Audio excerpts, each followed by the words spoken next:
மகாபெரிவா சரணம். ஸ்ரீ லலிதாரகசிசகஸ்ரநாமத்தில் வாக்தேவதைகள் மிகையின் நாமங்களாக தத்துவார்த்த விஷயங்களை சொல்லி அவள் என்றும் நிறைந்தவளாக இருக்கிறாள் அப்படின்னு சொல்லிட்டு புஷ்டாயின்னு சொன்னாங்க.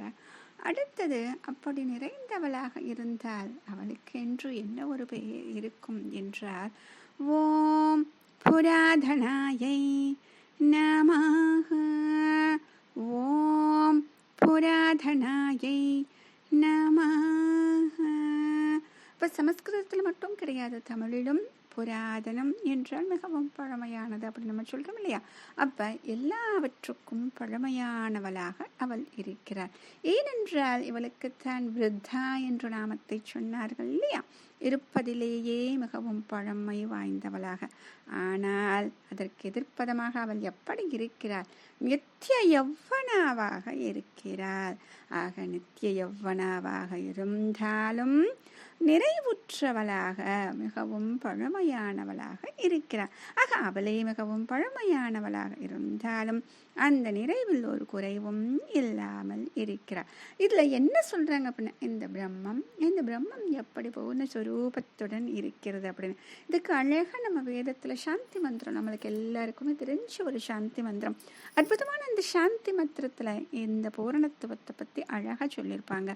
பூர்ணமத பூர்ணமிதம் பூர்ணாத் பூர்ணமுதட்சிதே பூர்ணஸ்ய பூர்ணமாதாய பூர்ணமேவாவசிஷ்யதே அப்படின்னு சொல்லிட்டு சாந்தி மந்திரம் சுக்ல யஜுர்வேதத்தில் சொல்றது.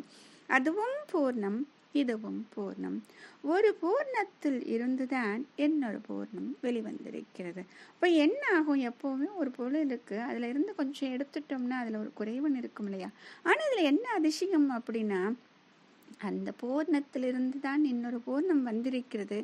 ஆனால் அப்படி வந்த பிறகும் அதில் எந்த ஒரு குறைவும் இல்லாமல் அது பூரணமாகவே இருந்து கொண்டு இருக்கிறது அப்படின்னு சொல்லிட்டு பிரம்மத்தை பற்றிய மந்திரமாக அப்படியே அம்பிகை பிரம்மஸ்வரூபிணியாக இருக்கக்கூடியது நமக்கு இதில் உணர்த்துகிறார்கள். ஆக நிறைவுற்றவளாக, முதல்ல பார்த்தோமே புஷ்டா அப்படின்னு, அப்படி நிறைந்தவளாக அவள் இருக்கிறாள். ஏனென்றால் இவள்தான் ஆதி காரணமாக முதல் தோற்றமாக இருக்கிறாள். இவளிடம் இருந்துதான் அனைத்தும் உற்பத்தி இல்லையா? ஆகாசம், அதற்கு பிறகு அக்னி, வாயு அப்படின்னு பார்த்தோம் இல்லையா?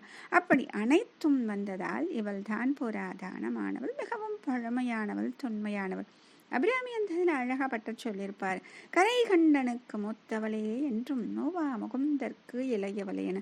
இங்க கரை கண்டவன் அப்படின்னு யாரை சொல்றாங்க அப்படின்னா, பரமேஸ்வரன். இந்த உலகம் பிரளயம் கண்டு அழிந்து கொண்டிருக்கிறது. அப்படி அழியும் பொழுது கரை கண்டவனாக, அதாவது இவர் மட்டும்தான் எஞ்சி இருப்பார். ஏனென்றால் இவர் தானே அழிக்கக்கூடிய தொழிலை செய்து கொண்டிருக்கிறார். அப்படி அவருக்கும் இவர்தான் தாயாக இருக்கிறாளாம். அதனால தான் முதல் மூவருக்கும் அம்மேன்னு வேற சொன்னாங்க. அதுக்கு முன்னாடி என்ன பார்த்தோம்? திரிபுரான்னு பார்த்தோம். அதுலேயும் இதே பொருள் தான்.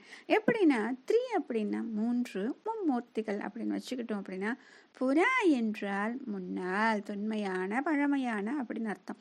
அப்போ அந்த மும்மூர்த்திகளுக்கும் முன்னால் தோன்றியவள் அப்படிங்கிறது தான் இப்போ புராதனா என்று அழகாக வாக்தேவதைகள் சொல்லுகிறார்கள்.